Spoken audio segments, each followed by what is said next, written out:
That it's possible for some of you to see me today is just another example of the speed at which things are changing all around us. Because of these changes, I'm not surprised that many people feel lost and unable to decide what to hold on to and what to discard, how to take advantage of the new life without losing the best of the old. But it's not the new inventions which are the difficulty. The trouble is caused by unthinking people who carelessly throw away ageless ideals as if they were old and outworn machinery. They would have religion thrown aside, morality in personal and public life made meaningless, honesty counted as foolishness, and self-interest set up in place of self-restraint.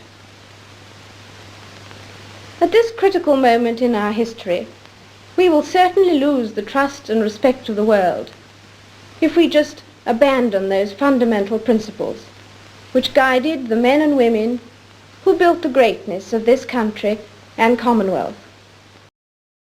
I have a lot of memories of Christmas Day at all of the places where I've ever spent my time of congregating around the television to listen to the Queen's speech. That was always there, and it was a feature of my whole life up until recently when the Queen passed on and the King took over the reins of power, and he started with his own version of the speech, and things have kind of deteriorated from there.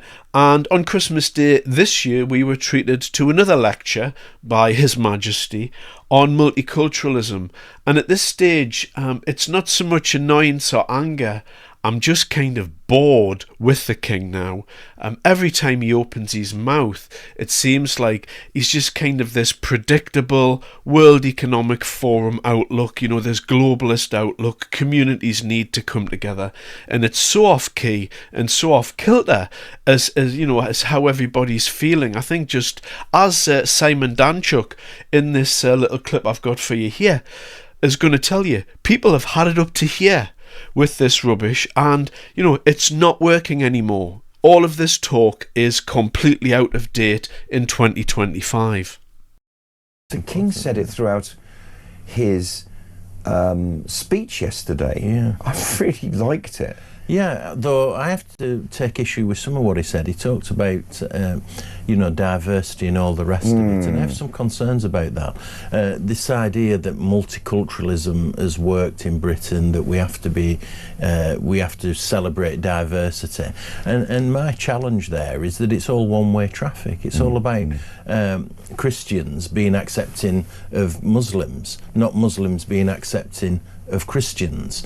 And so I think actually the King should stay out of that debate. I don't think he does himself. This is my personal view. Yeah. He doesn't do himself any justice there, really. And I think there are many people, including myself in this country, who feel like we've been done badly by in terms of politicians insisting that we celebrate multiculturalism.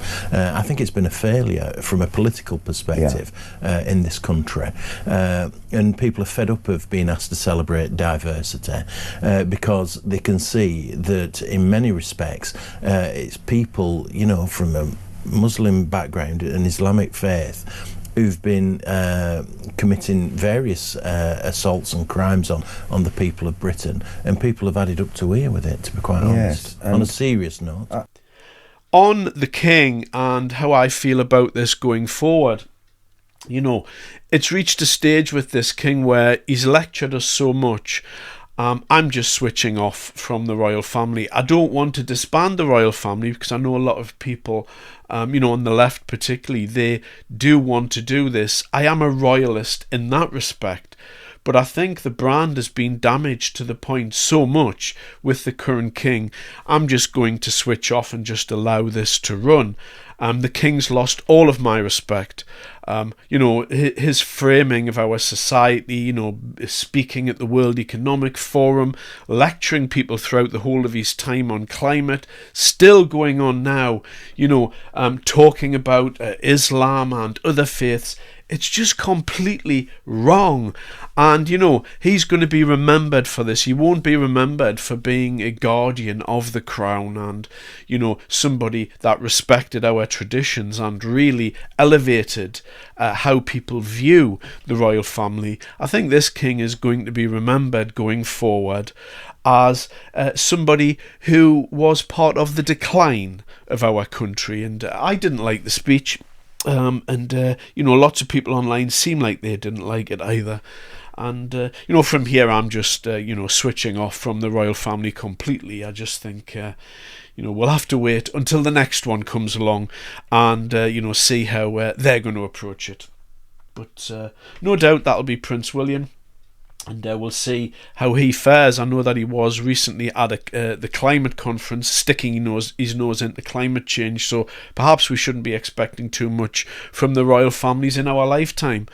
But, this continual lecture, I think it had the direct opposite of what he was trying to achieve. He may have been trying to achieve unity, but in essence, he just created more division. Thanks for your time.